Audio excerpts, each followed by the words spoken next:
Okay, so I want you to just forget everything you think you learned in history class about how humanity got started.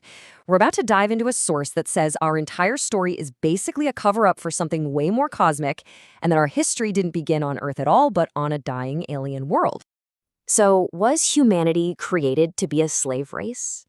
I mean, just let that sink in for a second. That one question, it's the core of this whole wild narrative we're exploring today. It flips the script on everything we think we know about our purpose and our past. So let's break down how this incredible story unfolds, right from the very beginning. All right, Section 1, the Genesis problem. Our story doesn't even start here on Earth. Nope. It begins with this huge existential crisis on a distant planet called Nibiru. You see, a super advanced race of beings was watching their world literally fall apart, which kicked off a desperate plan that would change the fate of our planet forever. So who are these beings? Well, the source calls them the Anunnaki. They're described as this highly advanced civilization from that planet Nibiru. But the thing you've got to remember about them is their powerful moral code. Because, trust me, that code is going to become a major point of conflict as this story goes on. So what was their crisis? Get this, Nibiru's atmosphere was literally disintegrating. Their scientists figured out the only way to save their entire planet was to create this massive protective shield made out of finely powdered gold. And guess where the nearest, richest source of that gold was? A little blue-green planet we call Earth. On to Section 2, a flawed creation. Now, the Anunnaki's mission to mine gold on Earth was tough, breaking work, so much so that it led to a worker rebellion. This forced them to find a solution, and one was pitched by a brilliant, kind of cunning scientist named Enki, and his solution hid a secret, universe-altering agenda. The deception going on here is just staggering. On the left, you see the official plan the Anunnaki Council signed off on. Create a simple worker using Earth's native life to help with the mining. Now, the key here is they were supposed to be sterile. They just die off after the job was done. But over on the right, you see Enki's real plan, to create a permanent, self-replicating slaveries for a brand new kingdom that he planned to rule. And here's just how deep his betrayal went. Enki went against the council on every single level. He secretly gave his new creations the ability to reproduce. He didn't just tweak a native species, he actually infused them with Anunnaki DNA, essentially making them in his own image. This wasn't a temporary workforce. He was building a whole new species. And that brings us to Section 3, Judgment and a Near Apocalypse. So you can imagine when the Anunnaki Council finally discovered what Enki had done, they were absolutely horrified. They didn't see a helpful worker. No, they saw a dangerous abomination. And their reaction was going to be the Great Flood, a near-total apocalypse for this new human race. But this created a huge moral problem for them. The council saw humanity as this potential plague on the universe, violent and savage. But at the same time, their own strict moral code wouldn't let them commit direct genocide against a race that now shared their very own DNA. They were stuck. Their solution was, deviously hands-off. They knew that Nibiru's orbit would soon bring it close enough to Earth to trigger catastrophic global flooding. So the council just decided to do nothing. They ordered all Anunnaki to pack up, leave the planet, and just let nature wipe the slate clean. But Enki, he wasn't about to see his entire kingdom just washed away. He defied the council yet again.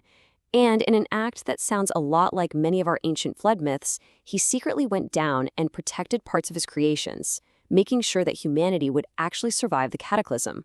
So that leads us to Section 4, the Cosmic Bargain.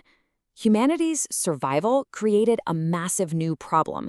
What was the council supposed to do with this unauthorized species? This kicked off a great cosmic debate, basically a trial for all of humanity that would end up sealing our fate for thousands of years. On one side of the argument was Lord Enlil, who was Enki's brother. The source actually calls him man's true savior. He argued that because humans now had Anunnaki DNA, they also had a divine spark. He truly believed that with the right guidance, humanity could rise above its savage beginnings and one day become their equals. But arguing vehemently against this was a figure the source names Satan, man's chief accuser. His whole point was that morality is something you're born with. You either have it or you don't. He argued that humanity was fundamentally flawed, a beast dressed up like a god, and could never, ever be truly redeemed. So, unable to really agree with either side, the council did what councils do. They came up with a compromise. They decided to give humanity a chance, but it was going to be a trial by fire. Satan would be given total control over Earth for a set period of time. His job? To test humanity, to weed out all the ones who were incapable of evolving. After this trial was over, the Anunnaki would return to help nurture whoever was left. So let's just do a quick recap of this absolutely epic story. It all starts with the crisis on Nibiru. That leads to Enki's deceptive creation of humanity, which then leads to the planned extinction via the Great Flood. This results in the cosmic bargain, which puts all of humanity into a long-term trial, an era that, according to this source, we are still living in right now. Which brings us to our final section, number 5, the modern control system. So how does this ancient bargain affect us today? Well, according to this narrative, Satan created this incredibly intricate system of illusion and division, a cruel control system designed from the ground up to make sure humanity would fail its trial. The main tool of control is a really twisted form of reincarnation. By forcing humans to completely forget the lessons of their past lives every time they're reborn, he makes sure the species can never build up any spiritual wisdom. Each new life is a total reset, trapping all of us in a loop of making the same mistakes over and over again. And to manage this system, Satan allegedly created a special control group. This elite cabal gets to keep all the knowledge that the rest of us lose between lives. The source claims they were infused with reptilian DNA to make them smarter, but way less compassionate, better suited for domination.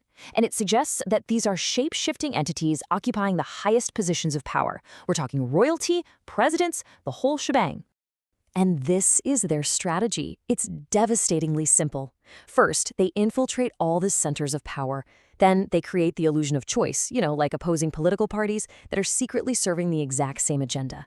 But their ultimate goal is to keep us in a state of endless conflict, nation against nation, group against group.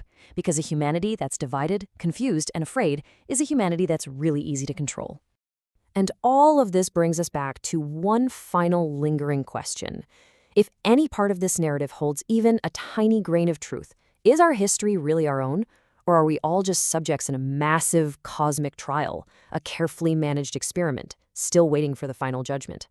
The source doesn't give us the answer. It leaves that for us to figure out.